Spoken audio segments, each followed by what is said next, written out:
All right, so today we are going to start with surface tension. तो आज के lecture में हम लोग रिक्वायर्ड थ्योरेटिकल बैकग्राउंड देखेंगे and as usual we will be starting with very basic things. तो surface tension समझने से पहले आप लोगों को मॉलिक्यूलर फोर्सेस के बारे में पता होना चाहिए. So you should know what are intermolecular forces. और इंटरमॉलिक्यूलर फोर्सेस मतलब सिंपल है, the force between two molecules is called as intermolecular force. इसको आप दो कैटेगरी में डिफाइन करते हो. सो पहला है cohesive and second is adhesive. Cohesive force का सिंपल सा मतलब होता है द फोर्स ऑफ अट्रैक्शन, और मॉलिक्यूल्स हमेशा अट्रैक्ट ही करते हैं, they do not repel each other. So the force of attraction between molecules of the same substance, cohesive force. And adhesive force मतलब the force of attraction between molecules of different substance. For example, water molecule में जो attractive force होगा that is cohesive, and water with glass is adhesive. By the way, जो आप adhesive use करते हो, glue use करते हो ना आप, तो glue को क्या नाम दिया है? adhesive. क्यों? इसके लिए क्योंकि वो दो अलग अलग टाइप के substances को stick करेगा. Right? Good. Then you should know something basics also. You should know what is range of molecular force. तो बेसिकली होता क्या है that any molecule, और याद रखना ये शॉर्ट रेंज फोर्सेस होते हैं. Molecular force is a short range force. मतलब किसी भी मॉलिक्यूल का ए मॉलिक्यूल एक पर्टिकुलर डिस्टेंस तक ही दूसरे मॉलिक्यूल को अट्रैक्ट कर सकता है. So that distance, maximum distance up to which a molecule can attract another molecule, is called as range of molecular force. Correct? Then you must have learned a step ahead. आपको पता होगा what is sphere of influence. What do you mean by sphere of influence? Okay, good. तो क्या होता है ना कि ये जो मॉलिक्यूल A है, it can attract another molecule up to a range r in all possible direction. So it will basically make a sphere, and in this sphere with molecule A at the center, the molecule A can attract other molecules. So a sphere drawn with range of molecular force as the radius is called as sphere of influence. ये sphere of influence क्यों required है? क्योंकि अगर आपको sphere of influence पता होगा तो आपको पता होगा what is behavior of liquid surface. So you can actually say why a liquid surface is always under a constant tension. मतलब surface tension क्यों है? Why it behaves as stretched elastic membrane. आपने ये वर्ड बार बार सुना है stretched elastic membrane, पर उसका मतलब क्या होता है अगर वो समझेगा तो आपको elastic energy का derivation करते आएगा. So first of all, we want to see how does a liquid behave. So behavior of liquid surface. So how does liquid surface behaves? इसके लिए we take help of molecular theory. Molecular theory मतलब क्या? बहुत simple सा एक case है. आपके पास एक कंटेनर है. इस कंटेनर में you fill this container completely with liquid. So let's fill this container with a liquid, any liquid. यहां तक भर दिया. Okay, so I don't know if you remember or not. सबसे पहले आप एक surface layer करके कुछ define करते हो. Do you remember what is surface layer? Yes, uppermost surface. No, not really. Uppermost, yes, but not line of molecules. Surface layer is a surface, is a layer basically at the surface. तो surface पे हमने एक layer लिया है. अब जब layer की बात करते हो तो basically there is some thickness, है ना. तो a layer on the surface of a liquid with thickness is, with thickness equal to what? Thickness equal to range of molecular force. ऐसा लेयर है जो लिक्विड के सरफेस पे है और उसका थिकनेस जो है that is range of molecular force, that is surface layer. क्यों? क्योंकि सरफेस टेंशन बेसिकली क्या फिजिक्स सरफेस लेयर में हो रहा है उसके ऊपर डिपेंड करेगा, राइट? तो to explain behaviour of liquid surface, सबसे पहले आप बोलते हो let us consider 3 molecules, one molecule A well inside, तो इट इज वेल इनसाइड। तो ए मॉलिक्यूल के केस में क्या हो रहा है, रिमेंबर ये वाटर है, सर वाटर है, यहाँ पे लिक्विड भर के रखा है हमने। रिमेंबर ये जो ए मॉलिक्यूल है उसके स्पीयर ऑफ इन्फ्लुएंस में हर डायरेक्शन में दूसरे वाटर मॉलिक्यूल्स होंगे, राइट? और किसी भी दो वाटर मॉलिक्यूल का कोहेसिव फोर्स सेम होगा। मतलब क्या होगा कि A molecule will be pulled equally in all direction, मतलब नेट फोर्स इज 0, राइट? फिर आप बोलते हो let us take another molecule B which is in the surface layer, तो यहां पे कहीं पे है सरफेस लेयर बी मॉलिक्यूल। अब अगर आप बी मॉलिक्यूल को देखोगे तो बी मॉलिक्यूल के लिए maximum part of the sphere of influence is in water and a small part is in air. Then क्या होगा कि बी मॉलिक्यूल को बहुत सारे सराउंडिंग वाटर मॉलिक्यूल्स नीचे पुल करेंगे और ऊपर जो स्मॉल पोर्शन है यहाँ पे एयर है, एयर का डेंसिटी वाटर के कंपेरिजन में कम होता है, राइट? ओके, तो जो एडहेसिव फोर्स है between water and air it is less compare to cohesive force, right? Good. इसका मतलब overall net force, resultant force on molecule B is in downward direction. Similarly अगर मैं सरफेस पे एक molecule लेता हूं राइट एट द सरफेस, इसका half part of sphere of influence is outside and half part is inside. तो ये जो सी मॉलिक्यूल है इसके लिए भी सेम स्टोरी है that it is being pulled down because of water molecule, और जो ऊपर का हाफ पार्ट है स्फीयर ऑफ इन्फ्लुएंस का वहां पे एयर है, एयर का डेंसिटी कम है, मतलब अपवर्ड फोर्स कम है कंपेयर टू डाउनवर्ड फोर्स। मतलब ओवरऑल क्या हो रहा है कि सरफेस लेयर में जो भी मॉलिक्यूल्स होंगे दे will be constantly experiencing a resultant downward force. तो एक नेट डाउनवर्ड फोर्स है उसमें, right? What will happen because of that? There is a continuous tension. Tension is a force. So there is a continuous tension in the surface layer. इसलिए ये हमेशा behave करेगा as if it is stretched elastic membrane. क्यों behave करेगा? Logically सोचो, अगर molecules पे downward force है तो maximum molecules will go down क्योंकि डाउनवर्ड फोर्स है। मतलब सरफेस लेयर में कम मॉलिक्यूल्स है, कम मॉलिक्यूल्स है, और अगर हम लोगों को लेयर मेंटेन रखना है तो they'll have to do what?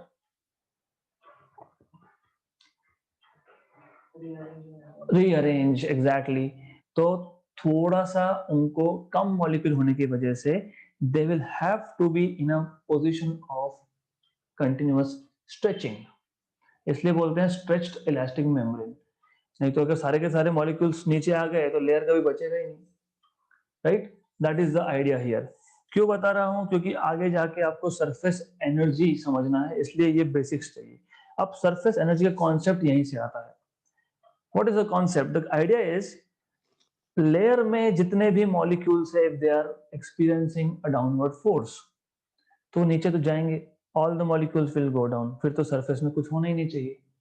But what happens is there are some molecules which are going to the top from the bottom. अपने आप जाएगा क्या कुछ अगेंस्ट द ग्रेविटी? नहीं जा सकता। So there has to be work done, and remember work is energy and energy can neither be created nor be destroyed. तो ये जो वर्क डन हुआ to take the molecules from the bottom to the layer, ये work done कहां गया? This work done is stored in the layer in the form of potential energy that is called as elastic energy, right? Correct.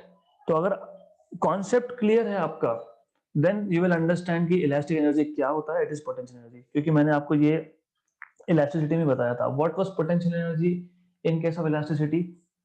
The energy that you spend in stretching the wire. आप wire पे एक load लगाते हो, उस load की वजह से stretching होता है, स्ट्रेचिंग होता है मतलब वर्क डन हुआ, वर्क डन हुआ मतलब एनर्जी था, वो एनर्जी कहाँ गया, वो पूरे के पूरे वायर में स्टोर हो गया, उसको आप बोलते थे व्हाट एनर्जी, हाँ पोटेंशियल एनर्जी, बट क्या हुआ था वहां पे, elastic energy, right, elastic energy. यहाँ पे आप बोलते हो इसको surface energy, right. So here the potential energy is called as surface energy because it is stored in the surface of liquid, और वहां पे आप बोलते हो elastic energy. So this is a difference, right? By the way, because we are talking about that, क्या formula था elastic energy का? Half load into extension. It should be very quick. Per unit volume क्या था? Stress square upon 2y और y into strain square upon 2. Okay, ठीक है, तो you need to remember things, ये होना चाहिए। Now the idea is simple, हमको अब पहले तो सरफेस टेंशन क्या है वो डिफाइन करना है। हमने already surface tension theoretically define कर दिया, बट मैथमेटिकली कैसे डिफाइन करेंगे। सो सरफेस टेंशन बहुत बेसिक डेफिनेशन है इसका। तो what we do to define surface tension is, हम लोग एक बीकर लेते हैं, उस बीकर में एक लिक्विड है, लिक्विड के सरफेस पे, so let's say this is the surface of that liquid, liquid के सरफेस पे हम एक लाइन लेंगे of length L, so let's take a line of length L, ये लाइन इमेजिनरी है, इस लाइन पे मॉलिक्यूल्स है, किसके, लिक्विड के, राइट। क्योंकि ये लाइन सरफेस पे है, मतलब जितने भी मॉलिक्यूल्स इस लाइन पे मैं लूंगा वो सारे के सारे मॉलिक्यूल्स एक नेट फोर्स एक्सपीरियंस करेंगे, correct, clear. So there is a force on all the molecules on this line, so I can draw some molecules for you. तो यहाँ पे molecules है basically, these are liquid molecules and these are experiencing force, total force is F, so total force experienced by all these molecules is F, and length of this line is L, so force per unit length is surface tension, right? So this is how you define surface tension. तो surface tension कैसे define करते हो? Simple. The force, tangential force है ना, surface को tangent है, the tangential force acting on the molecules on the surface of a liquid per unit length, that is surface tension. Clear? तो इसके dimensions क्या आएंगे फिर? Dimensions M1 L1 T minus 2 is force upon length, minus, exactly, so this is nothing but M1 T minus 2, या फिर आप बोल सकते हो यूनिट्स में न्यूटन पर मीटर, अगर आप न्यूटन को किलोग्राम मीटर पर सेकंड स्क्वायर लिखोगे तो ये बन जाएगा किलोग्राम पर second square, good, all right. तो now because we have introduced the concept of surface tension, हमको ये देखना है what is the force due to surface tension on different types of body on the surface of a liquid। मतलब what I am trying to say is a simple thing, let me just give title first, फिर एक एक करके हम formulas बना लेंगे। force due to surface tension,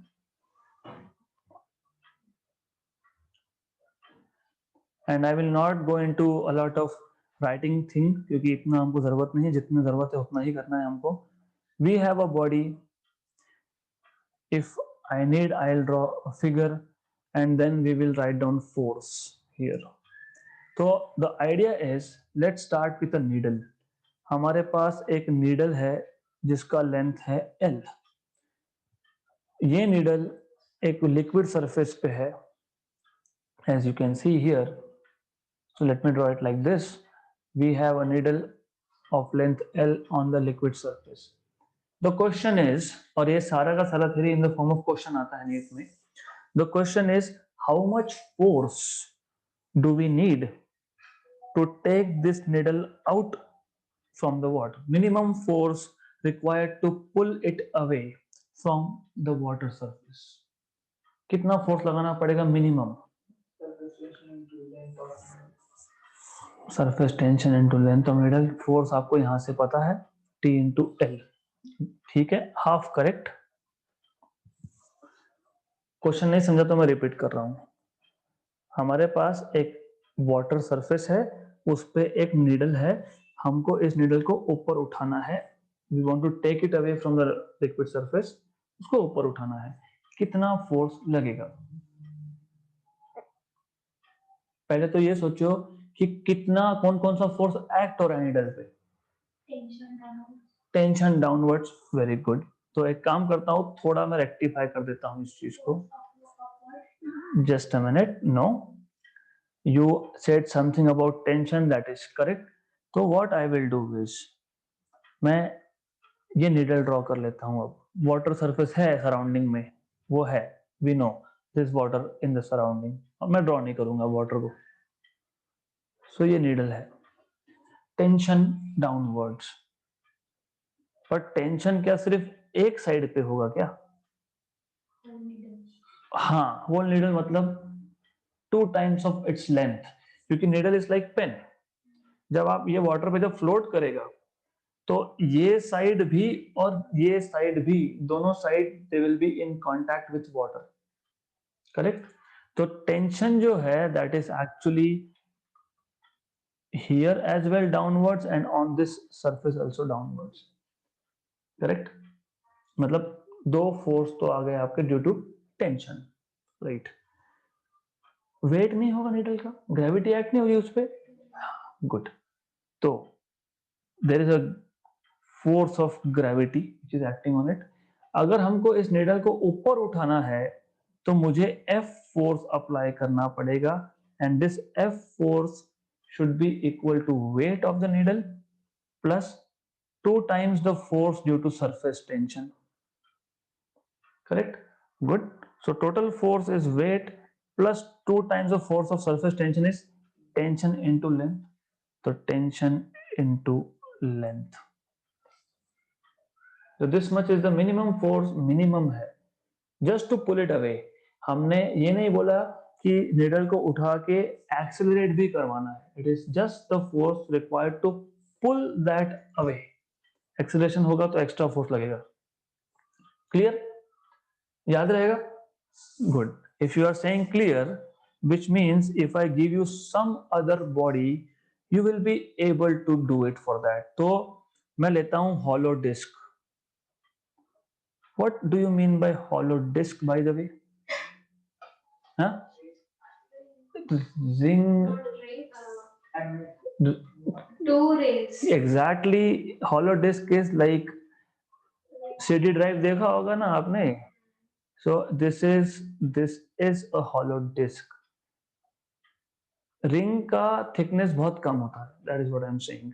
तो it has got 2 radii. Hollow disk के 2 रेडियस. इसको एन्युलर रिंग भी बोलते हैं, एन्युलर डिस्क भी बोलते हैं.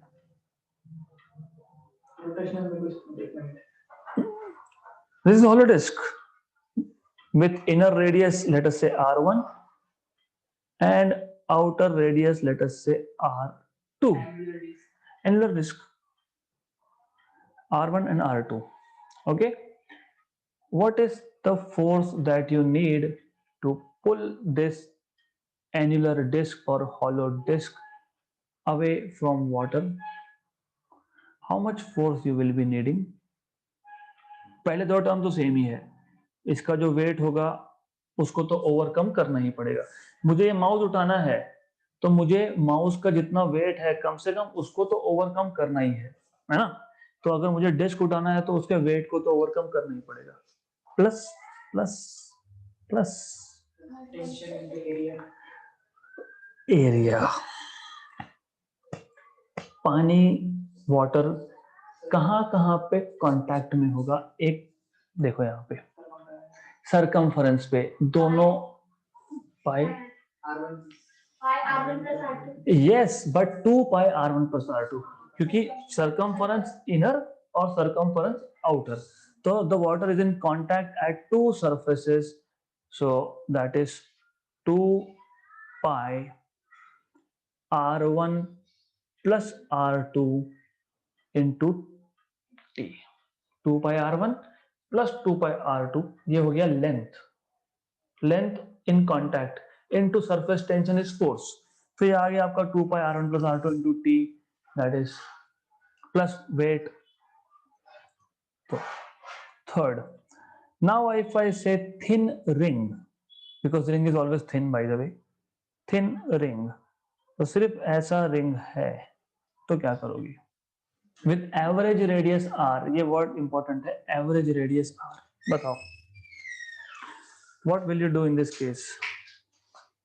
2 pi r2 2 pi r2 हो जाएगा. थोड़ा सा correction, right right, but average बोलने का मतलब था थिन रिंग में r1 और r2 इक्वल टू r होता है, तो 2 pi T r1 plus r2, r plus r twice r, मतलब 4 पाई r t. यही है, सिर्फ यहाँ पे रिंग के केस में r1 और r2 दोनों इक्वल है, तो 4. Correct. Then what about circular plate? Circular plate मतलब basically it is a disc. So you have a disc something like this, something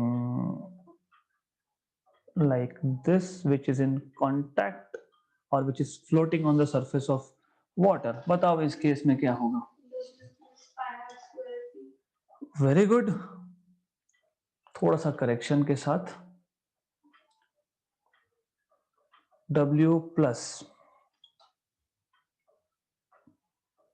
2 pi r into T, क्योंकि surface tension कहाँ act होता है? Bottom पे नहीं, yes, only where there is contact of water. वो surface, वो angle of contact के time में बताऊंगा क्योंकि क्या होता है when the liquid comes in contact with a solid, then it may form concave or convex surface.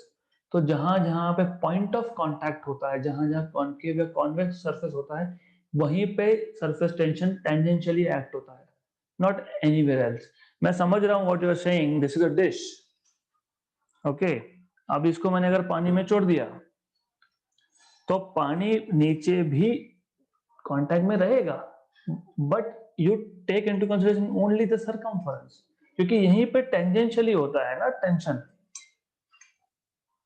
Surface tension is tangential force, तो you have to just consider the point of contact. Okay, you are right कि pi are square, क्योंकि पूरा plate touch होगा, लेकिन just at the points of contact because tangential forces. और क्यों यहां पे, क्यों नहीं? फिर थिंक ऑफ इट, इजी है.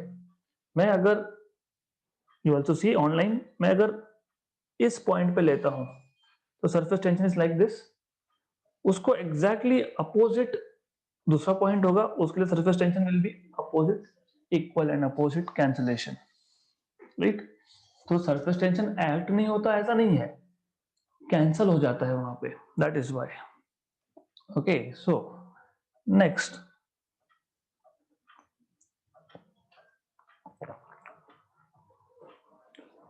so let us change the type of body.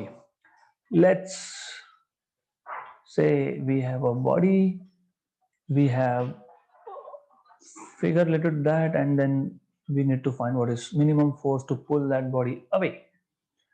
So let's take a square frame. Square frame is not square plate, it is a square frame. What is a square frame? I'll just tell you. हमारे पास ऐसा एक square frame है जो water की surface पे रखा गया है. Now what will be the total force? Of course weight तो ओवरकम करना पड़ेगा, प्लस व्हाट? करेक्ट. थोड़ा सा यहाँ पे ध्यान दो, नीडल पे ध्यान दो, square is nothing but 4 needles, तो 4 नीडल्स मतलब 2 पाई एल टी को 4 से मल्टीप्लाई करोगे, है ना, 4 नीडल है, स्क्वायर इज 4 नीडल्स, हर एक साइड पे 2 टाइम्स ऑफ टी आएगा, तो टोटल क्या आएगा 8 8L into T, 8LT, easy easy, right. अब मैं लेता हूं square plate, and you know what I mean by square plate, तो square plate is just like a circular disc, so you have a square plate, something like this, मान लेना square है, pardon me for my drawing, I am not good at it and we are learning physics anyways, so what is W plus 4L. W plus 4LT, क्योंकि यहाँ पे सिर्फ एक एक side का आप लोगे तो 4LT हो जाएगा। Then there is some theory topic which is about factors affecting surface tension. So do you remember what are the factors affecting surface tension? क्योंकि अगर ये पता होगा तो आपको समझेगा कि कपड़े धोते वक्त वॉशिंग मशीन में सर्फ क्यों डालना चाहिए। नहीं, स्पीड अप नहीं करता है, वो टेम्परेचर पे डिपेंड करता है, but first I said that you need to add surface contact बढ़ाता है, it's not right, viscosity. Okay, मैंने अगर पानी में शक्कर डाल दिया, विस्कोसिटी बढ़ गया, सरफेस टेंशन बढ़ेगा क्या? तो what I am trying to say is this one factor which is adding of impurity. So effect of addition of impurity or impurities on the surface tension क्या होगा बताओ? इसमें दो टाइप होते हैं, एक होता है soluble impurity जो डिसॉल्व हो जाता है just like salt and sugar in water, right. दूसरा होता है insoluble sand। तो my question is, क्योंकि थ्योरी में आ सकता है ना, तो I am asking you what happens when you add, थोड़ा सोचो।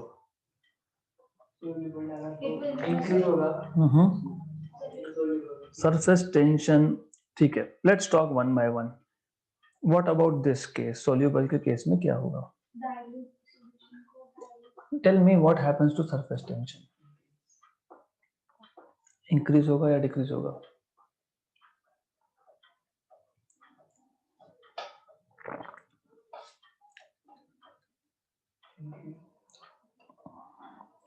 तो mostly even if you're adding soluble or insoluble impurity, in most of the cases surface tension decreases, decrease होगा, right? In most of the cases surface tension decreases with addition of impurity. There's only one case जो मैं बोल रहा था Surf का, तो होता क्या है बेसिकली, क्या है कि यू थिंक ऑफ इट, हमारे पास अगर आप माइक्रोस्कोपिक लेवल पे देखोगे कपड़ों को, फाइबर मतलब फैब्रिक को, तो they have this kind of net structure, okay. अब ये पानी है यहाँ पे, I have taken eraser, sorry for this, there is a water here, और यहाँ पे डर्ट है, धूल मट्टी मॉलिक्यूल चिपका हुआ है, इट इज नॉट ड्रेनिंग। आप 2 घंटे तक वॉशिंग मशीन में डाल के रखो सिर्फ पानी, कुछ नहीं होगा। क्यों नहीं होगा? क्यों? क्योंकि वहां पे वाटर का फिल्म बन जाता है, उस फाइबर में से, उस स्ट्रक्चर में से, नेट में से पानी पास ही नहीं होता due to high surface tension of water, right. फिर आप क्या करते हो? पाउडर डालते हो, फिर देखते हो अरे अभी भी क्लीन नहीं हो रहा, फिर और पाउडर डालते हो, मतलब you are reducing surface tension of water. इससे क्या होगा? सरफेस टेंशन कम हुआ मतलब सरफेस लेयर विल ब्रेक।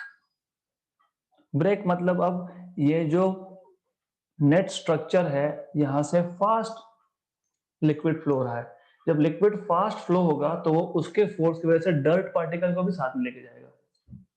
तो in most of the cases impurity के एडिशन के साथ सरफेस टेंशन डिक्रीज होता है। दूसरा case, in most of the cases मैंने ऐसा बोला, not all of the cases, there are some cases in which with addition of impurity surface tension will increase. दूसरा है temperature. What happens with increase in temperature?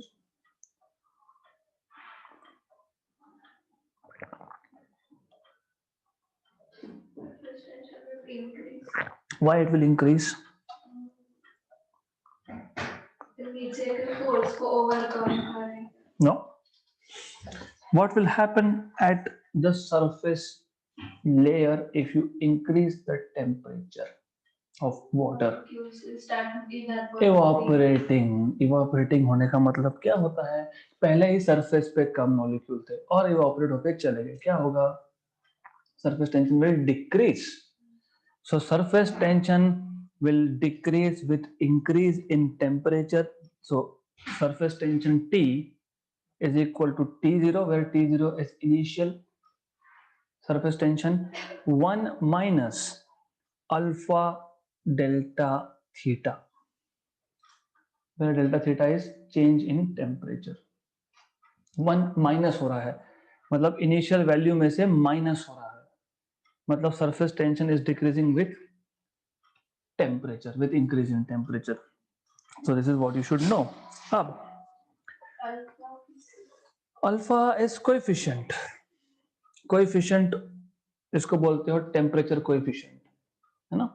जैसे आपने temperature coefficient of resistance सीखा होगा, NTC PTC, negative temperature coefficient. By the way, what is negative temperature coefficient?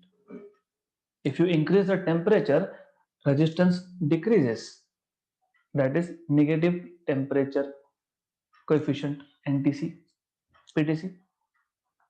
Temperature बढ़ाओगे तो resistance बढ़ेगा। मैं करंट इलेक्ट्रिसिटी के साथ कंपेयर करके बता रहा हूं तुम्हें, राइट? फिर उस अल्फा को तुमने बोला था कोएफिशिएंट ऑफ टेम्परेचर, है ना? फिर आपने अल्फा ये मेटल के केस में भी सीखा है, 3 type, coefficient of linear expansion, coefficient of surface expansion, superficial बोलते हैं उसको, राइट? तीसरा वॉल्यूम। अगर आपके पास एक रॉड है, आप टेम्परेचर बढ़ा रहे हो, the rod length of the rod increases. ये हमने परसों के दिन क्वेश्चन में सॉल्व किया था, thermal stress, alpha delta theta आया था, delta L by L was alpha delta theta. Thermal strain equal to coefficient of linear expansion into change in temperature, right?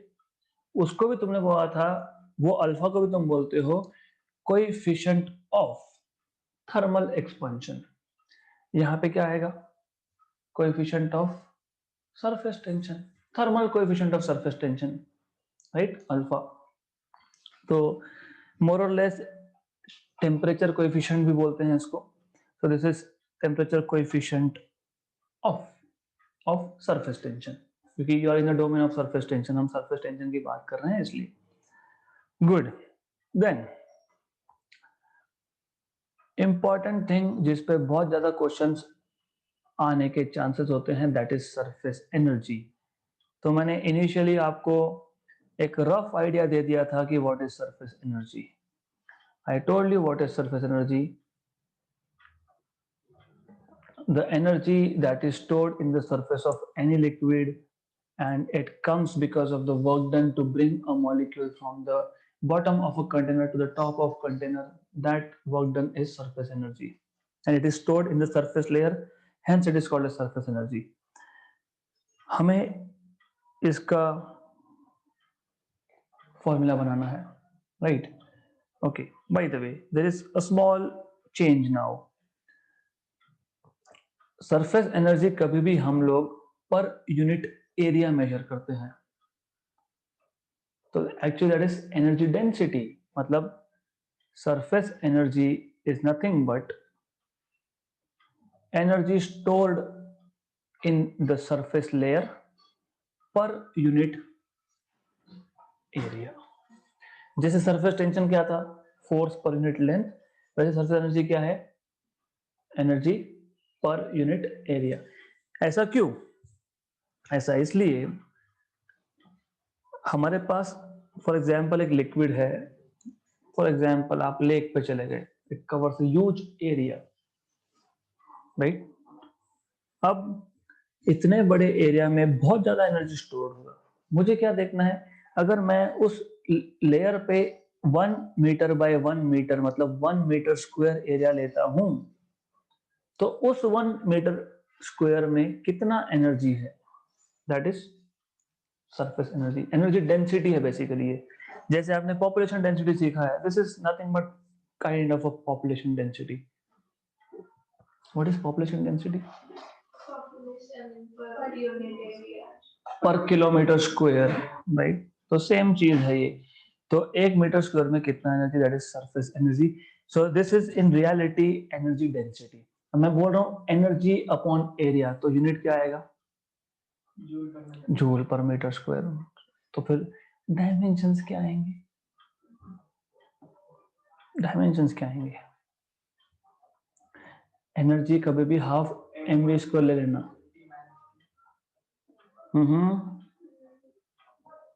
Energy के डायमेंशंस कभी भी mv स्क्वायर से कर लेना। Mass is m raise to 1, v is l1 t minus 1 उसका square, m1 l2 t minus 2 upon l2 M1 T minus 2. m1 t minus 2 बराबर m1 t minus 2।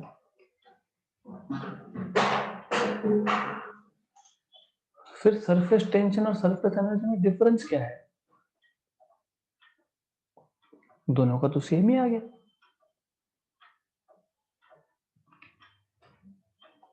You are saying, मैंने कुछ नहीं बोला, you are telling me, you are telling me, दोनों का same ही आ गया। दोनों का m1 t minus 2। How come it is possible? Both are same thing। कैसे होगा?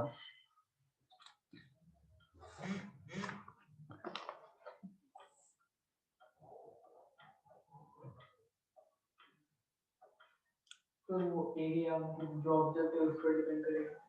ओके, ठीक है। what we will do is, that is why we need to derive a relation between surface tension and surface energy। तो जब ताकि समझेगा कि कहाँ गड़बड़ होती है और कहाँ पे बुक्स गलत लिखते हैं। There are, I mean, 80% of books they write wrong things। तो regarding this particular topic देखेंगे हम लोग। तो what we want to do is we want to have relationship between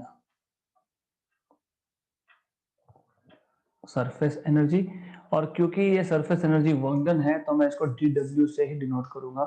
So relationship between surface energy and surface tension, I will be always denoting this by dw if it is a small amount of work done and w if it is overall work done।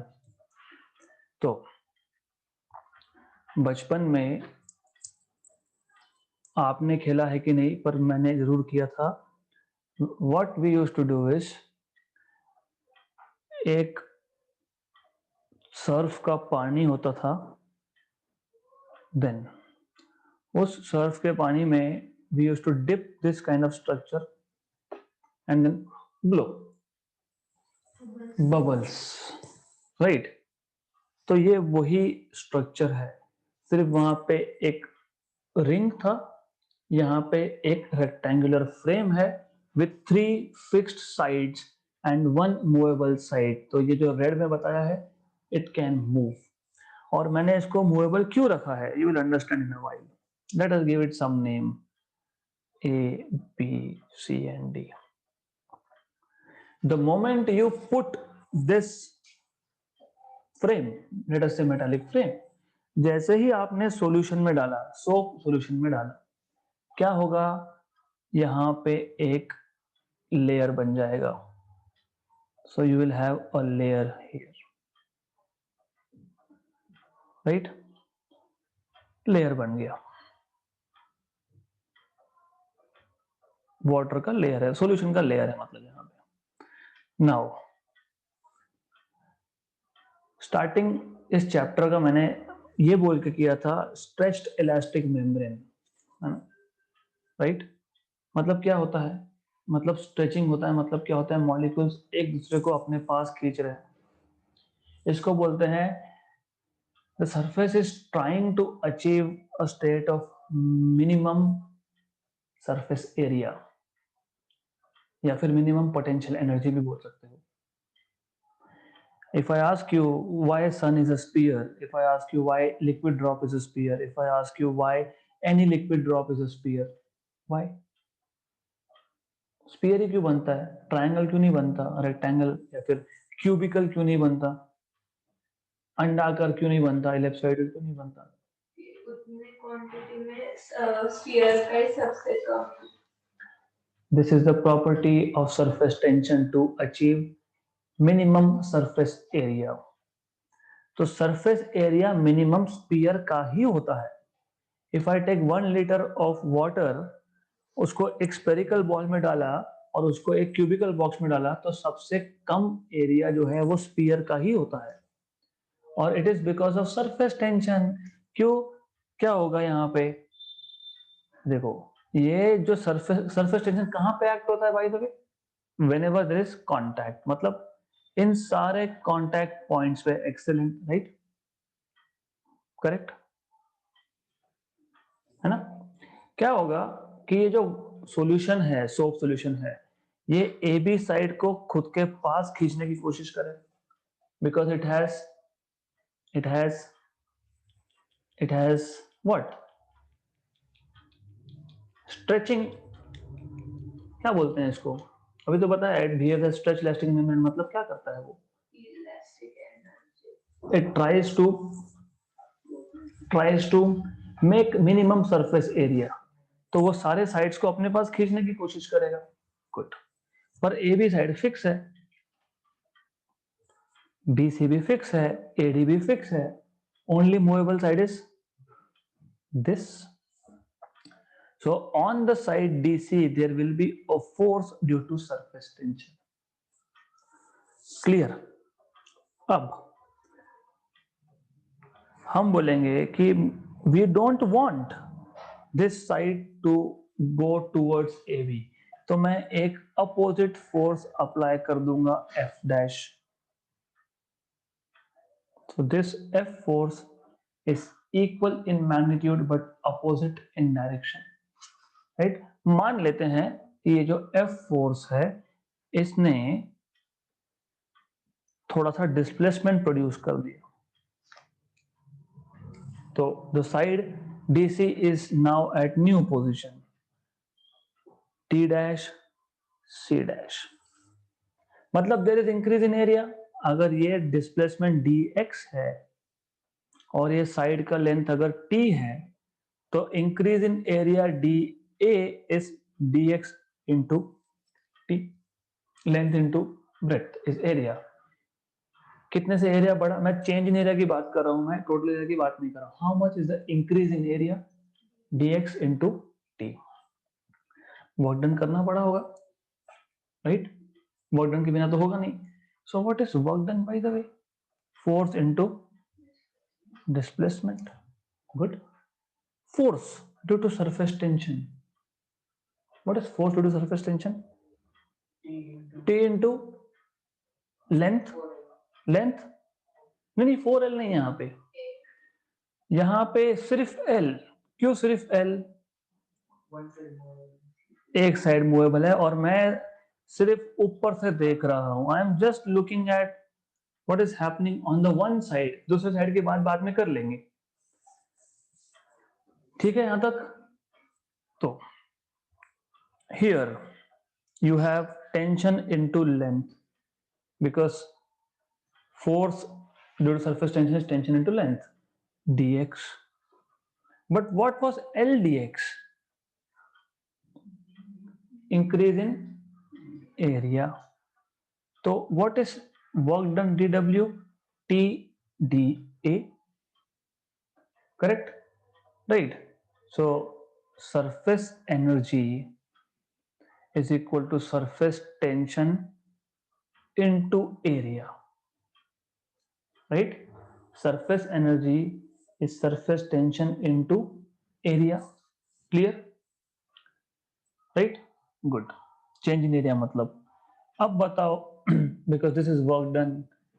कौन सा work done? Work done to move the side DC with a small displacement dx. Small work done. Now tell me what are the units of this work done, क्योंकि ये work done, this work done will be stored in the form of potential energy, that is surface energy. What are the units of this? surface tension क्या था? m1 t-2. Area क्या होता है? L2. What is m1 L2 t-2? Energy. Correct? Clear? So where books go wrong?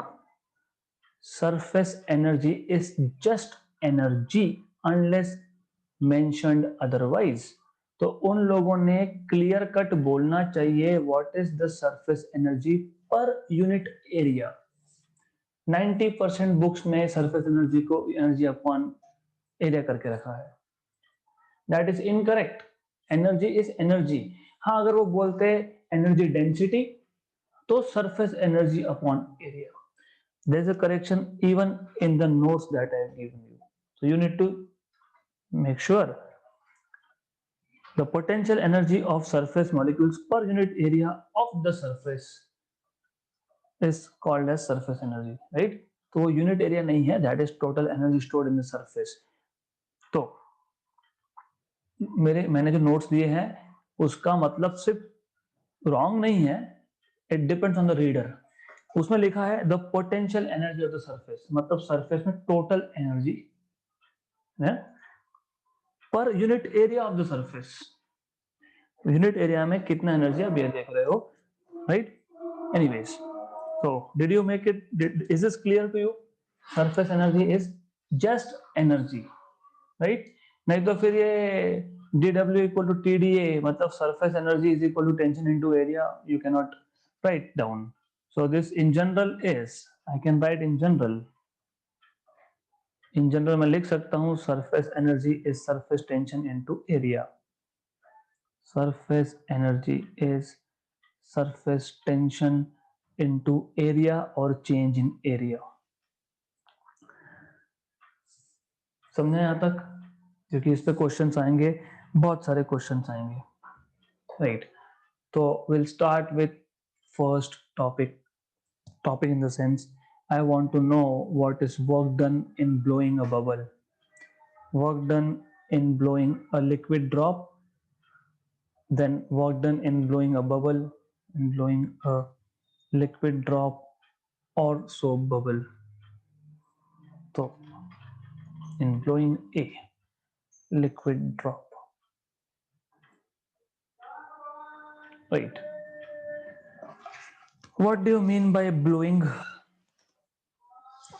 वैसे इस derivation में there is something pending. यहाँ पे कुछ तो मैंने छोड़ दिया है. क्या छोड़ा है?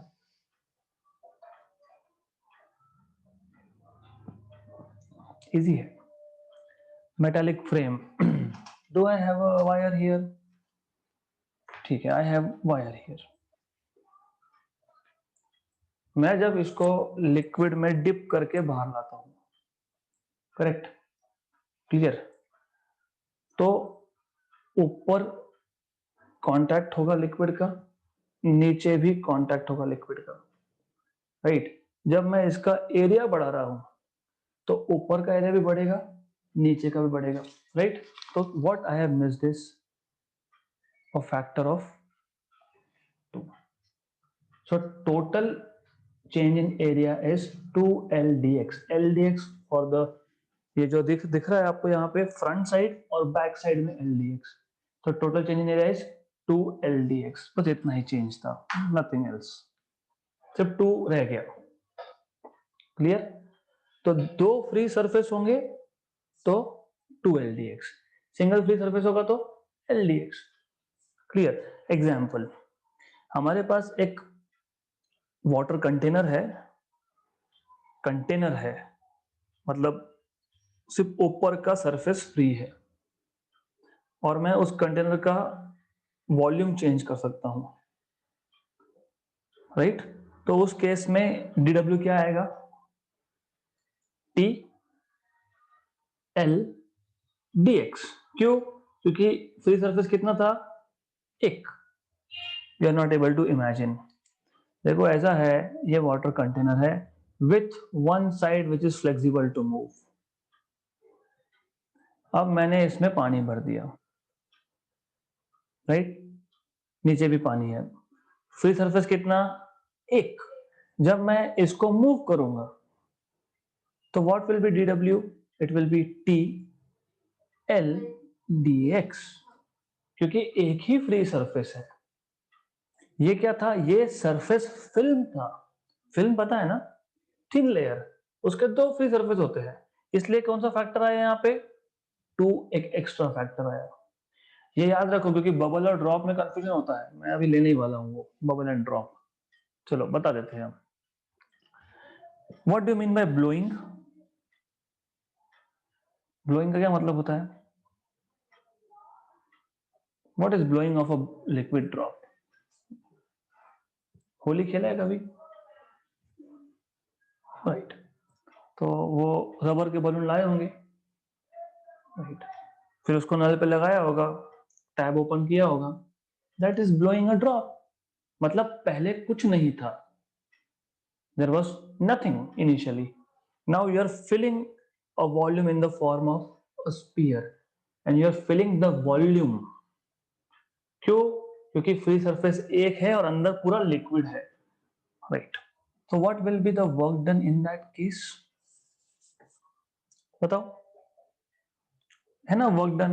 सरफेस एनर्जी क्या है? Surface energy surface tension T into change in area. What is change in area? Increase in area. What is increase in area? Final area minus initial area. What is final area of the drop? 4 pi. Very good. 4 pi R2 square minus 4 pi R1 square. अब क्योंकि मैं blowing बोल रहा हूं, blowing का मतलब होता है कि पहले ड्रॉप नहीं था, तो R1 विल बी 0, तो यह आ जाएगा 4 pi T R2 square since R1 was 0। अगर ऐसा बोला होगा what is the work done in increasing the radius of a drop from R1 to R2, तो फिर इजी है, 4 pi T R2 square minus R1 square। तो ये word important है, ब्लोइंग मतलब पहले कुछ नहीं था, नथिंग। अब मुझे बताओ just by logic, soap bubble के साथ क्या होगा फिर? What is the difference between bubble and drop? Hollow होता है, राइट? मतलब it has two free surfaces, मतलब कुछ नहीं करना, मतलब W is equal to 2 into 4 pi T R2 square. अगर ऐसा नहीं करना पसंद आता तो फिर क्या करना? वापस वही T is equal to A2 minus A1।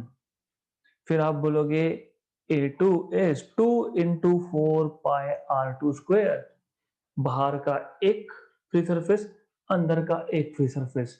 तो डिफरेंस सिर्फ इतना ही है कि सोप बबल में आप एक एक्स्ट्रा 2 फैक्टर से मल्टीप्लाई करते हो, that's the only difference that you have. So 8 pi T R2 square बन जाता है।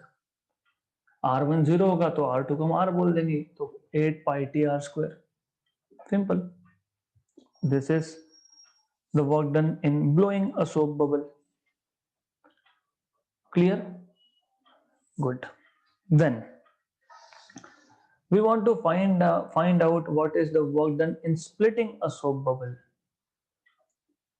अभी क्या है कि हमारे पास एक बड़ा सा सोप बबल है, उसके हमको 1000 टुकड़े करने हैं, या फिर ड्रॉप है, उसके हमको 1000 टुकड़े करने हैं, तो how much work is done? So work done in splitting case 1 liquid drop, case 2 में सोप बबल देख लेंगे हम लोग। मुझे एक बात बताओ, if I have 1 litre of water with me in a bottle, है ना, अभी आप 4 लोग हो यहाँ पे, मैंने 250 250 250 250 दे दिया, मतलब मैंने एक बड़े वॉल्यूम को स्प्लिट किया। Will the volume of that particular substance change? No.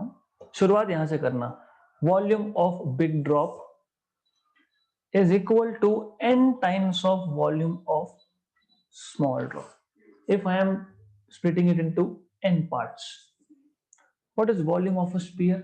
क्योंकि ये drop मतलब sphere, 4/3 pi, capital R is the volume of big drop, n times of 4/3 pi small r, तो r cube is equal to, या फिर r is equal to,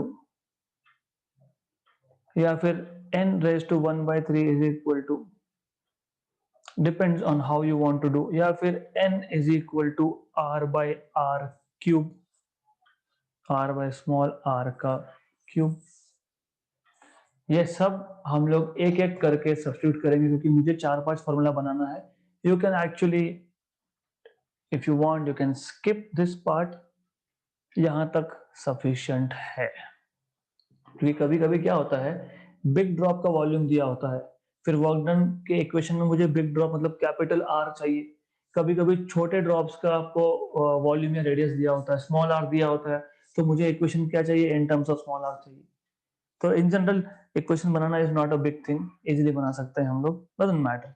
हमको देखना है what is work done, how much is work done to split.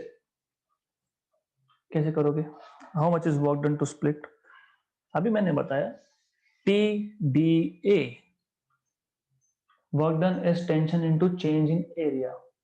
सबसे पहले ये पता होना चाहिए कि 1000 ड्रॉप छोटे छोटे, उसका सरफेस एरिया ज्यादा, या फिर इन 1000 ड्रॉप को मैंने कंबाइन करके सिंगल ड्रॉप बनाया है, उसका सरफेस एरिया ज्यादा। एग्जैक्टली, क्योंकि यहाँ भी कंफ्यूजन होता है। बहुत बार वो बोलते हैं, students are like they just fit it into their memory, final minus initial, हर बार नहीं होता ये। यहाँ पे DA will be initial minus final. Correct बोल रहा हूं क्या? क्या कर रहे हैं हम लोग, क्या कर रहे हैं हम लोग, स्प्लिट कर रहे हैं। तो स्प्लिट करना मतलब क्या होता है, बड़े ड्रॉप को छोटे में, तो यहाँ पे A2 is the surface area of smaller drops, मतलब A2 is greater than A1 here.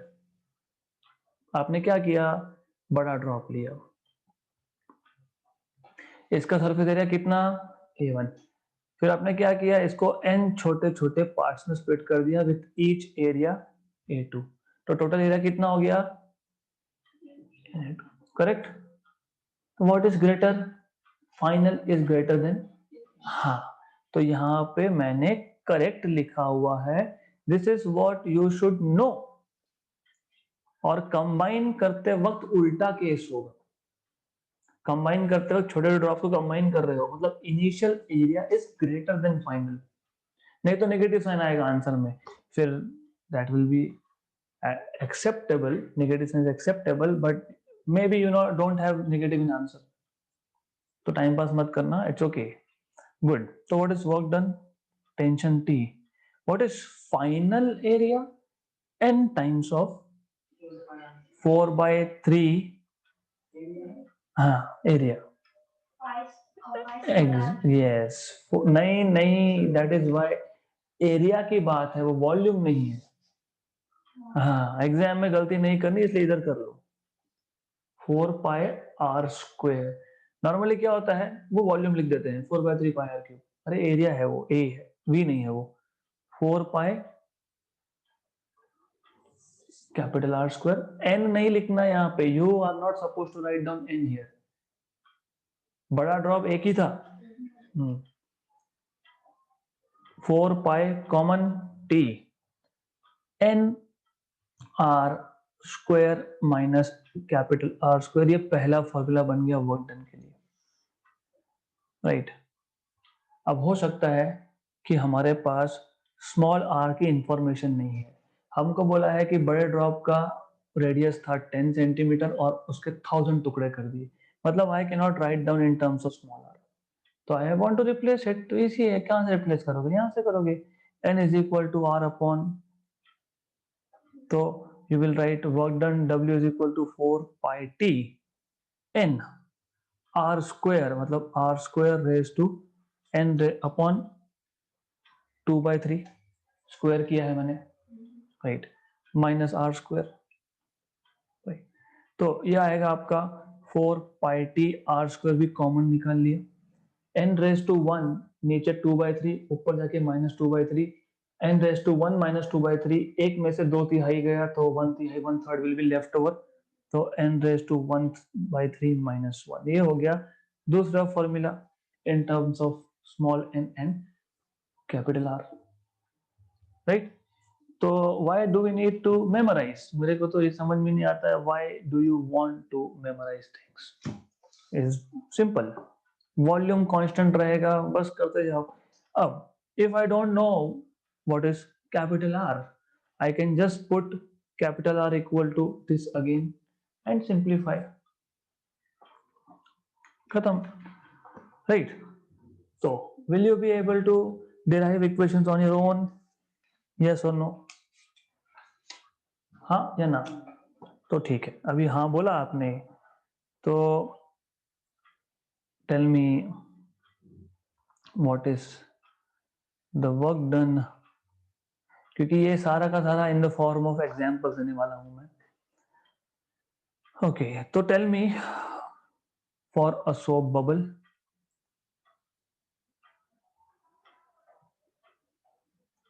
अभी हमने लिक्विड ड्रॉप को स्प्लिट किया, अब बबल्स को स्प्लिट करते हैं। Tell me what is the formula for W without using pen and paper?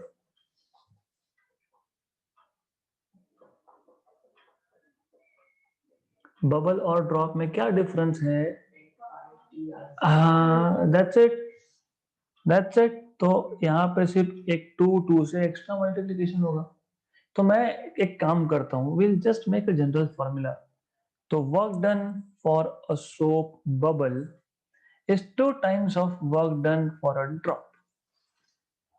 हो गया, आधा काम हो गया हमारा, because I don't have to remember for bubble now, सिर्फ 2 से मल्टीप्लाई कर देंगे। तो ड्रॉप के लिए डिराइव कर लो, 2 से मल्टीप्लाई कर दो, खत्म, right. So there are various formulas, एक पूरा टेबल ही है यहाँ पे, और ऐसे क्वेश्चंस आए हैं नीट में, इस टेबल में से कितने फॉर्म्स दिए हुए, they have given so many forms, around 3 3 3 9 and 3 12।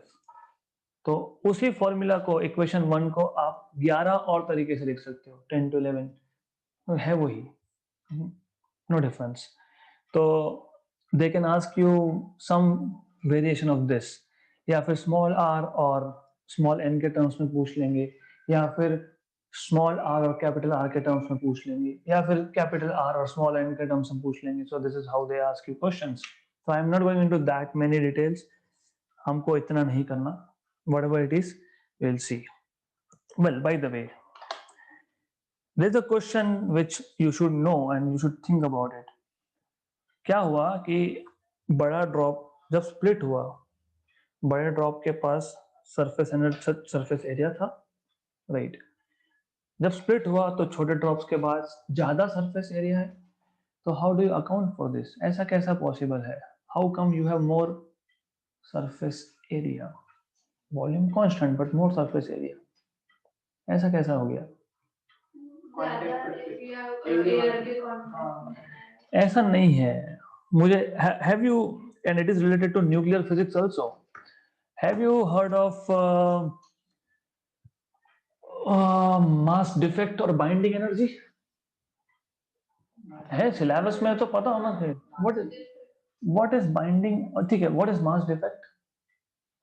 जब दो हायर हाँ, जब एटॉमिक नंबर हाई वाले जो एटम से वो कंबाइन किए तो फिर वो you are going into atomic, I am talking about nuclear. तुम एटम्स की बात ही मत करो फिलहाल तो। How do you, tell me one thing.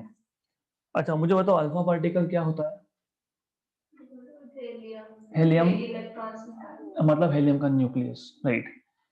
तो उसमें कितने प्रोटॉन और कितने न्यूट्रॉन होते हैं?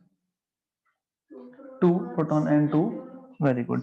अब जब हम लोग 2 times of proton mass plus 2 times of neutron mass, हमारा एक्सपेक्टेशन क्या था कि हेलियम न्यूक्लियस में 2 प्रोटॉन और 2 न्यूट्रॉन है।